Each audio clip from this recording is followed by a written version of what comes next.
En un mundo perdido en el tiempo, cuando la tierra aún se abría bajo cielos primitivos y turbulentos, los ríos eran las arterias de la vida. Entre selvas densas y pantanos impenetrables, un río ancho y profundo fluía con majestuosa indiferencia, reflejando un cielo que cambiaba de azul intenso a nubes cargadas de púrpura y plomo. La bruma se alzaba de sus aguas tibias, abrazando helechos gigantes y troncos caídos, envolviendo cada criatura con un manto de misterio. Allí reinaba el emperador de las aguas, Sarcosuchus Imperator, el coloso que había gobernado estas tierras por millones de años. 12 metros de longitud de la punta del hocico a la cola, más pesado que 2 elefantes adultos.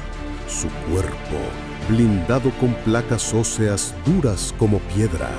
Su hocico largo y estrecho, armado con 132 dientes afilados, perfectos para desgarrar carne, aplastar caparazones y cazar presas de cualquier tamaño. Sus ojos, grandes, dorados, brillaban con paciencia milenaria, observando cada movimiento en la superficie y bajo ella. Cada ola, cada burbuja, cada sombra era un mensaje que él entendía perfectamente. Durante el amanecer, la selva despertaba a su alrededor. Aves prehistóricas graznaban en las copas de los árboles.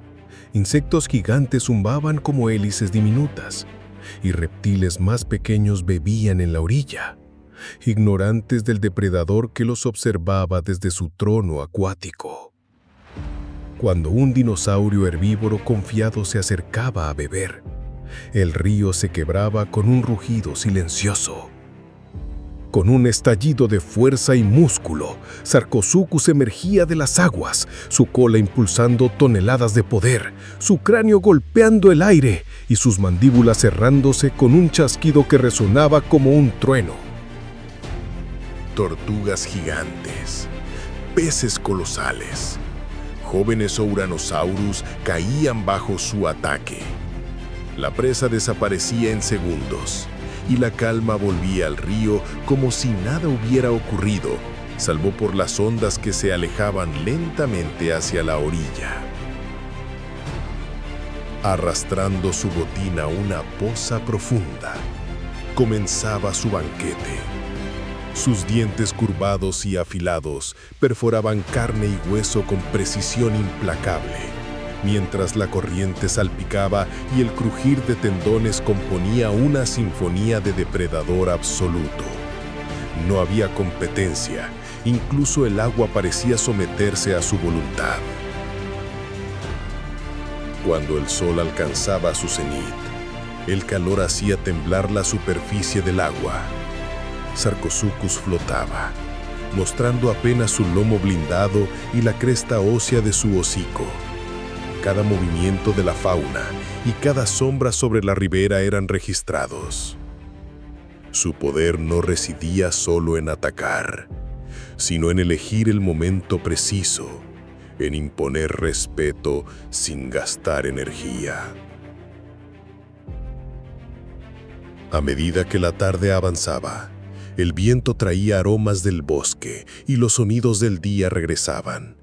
Sarcosuchus emergía lentamente en aguas más profundas, dejando huellas profundas.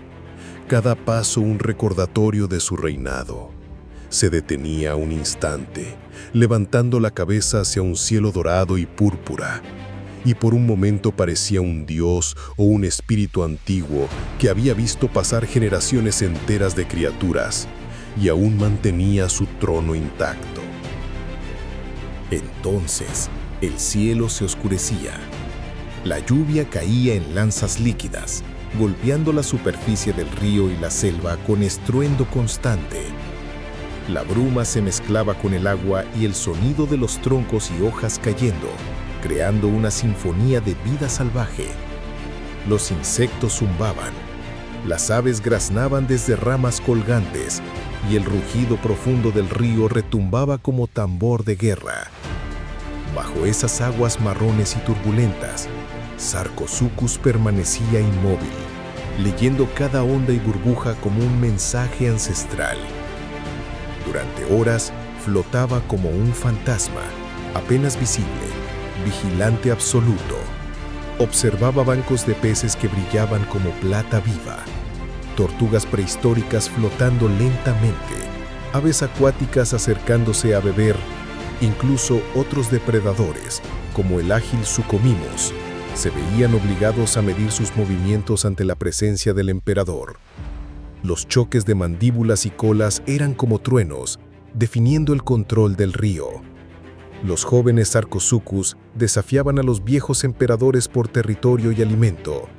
La victoria significaba control del tramo más rico, la derrota, exilio o humillación.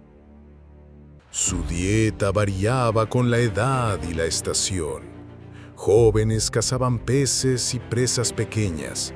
Adultos derribaban tortugas gigantes, peces colosales, aves acuáticas, dinosaurios herbívoros e incluso carroña, porque en su mundo la muerte nunca se desperdiciaba. En temporada de lluvias, el río rebosaba de vida. Nadaba entre bancos de peces que brillaban como plata viva, atravesando corrientes rápidas y embalses ocultos. En la estación seca, cuando solo quedaban pozas aisladas, su gloria era absoluta. Herbívoros desesperados cruzaban terrenos abiertos y él se convertía en un dios hambriento, el último obstáculo entre los vivos y la supervivencia. Sus sentidos eran armas invisibles, olfato capaz de detectar sangre a kilómetros, ojos que percibían el más mínimo movimiento, piel que sentía vibraciones en el agua como un lenguaje antiguo. El río le hablaba y él escuchaba. Pero incluso un emperador tenía un final. Sequías prolongadas, cambios en los cauces y nuevas especies redujeron su imperio líquido a fragmentos. Los últimos titanes murieron sin testigos, hundidos en barro que con el tiempo se endureció en piedra. Millones de años después, bajo capas de arena, un cráneo enorme esperaba ser descubierto. Cuando la humanidad lo halló, el tiempo se quebró y aquel depredador volvió a rugir en la imaginación del mundo. El Sarcosuchus no fue solo un cazador. Fue el rugido silencioso de un planeta joven. Un recordatorio de que la naturaleza puede forjar reyes y, con la misma facilidad, borrarlos, dejando solo una leyenda que aún nada, invisible en las aguas de nuestra memoria.